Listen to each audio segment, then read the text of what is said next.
Mwili wa Ayatollah Ali Khamenei uko wapi? Tangu shambulio la anga la Februari 28, wiki 7 sasa zimepita, lakini kiongozi huyu mkuu hajazikwa. Katika utamaduni wa Kiislamu, mazishi yanatakiwa kufanyika haraka sana. Sasa mbona Iran inasubiri? Kuna siri gani nzito imejificha nyuma ya kuta za Tehran?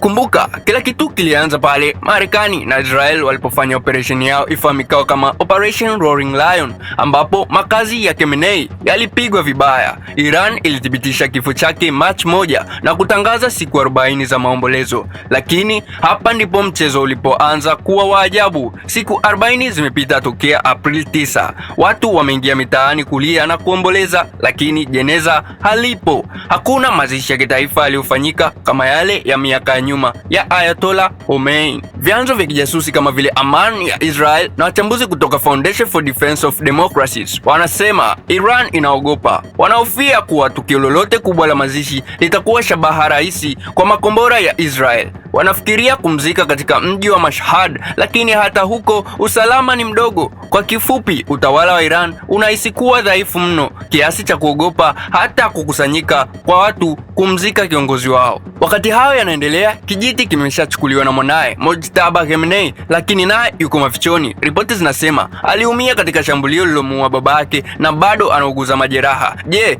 kuchelewa kwa mazishi ni mbinu ya Mojtaba ya kuendelea kutumia jina la baba yake kupata uungwaji mkono wa kijeshi, au Iran imepoteza udhibiti wa anga lake kiasi cha kushindwa kufanya mazishi?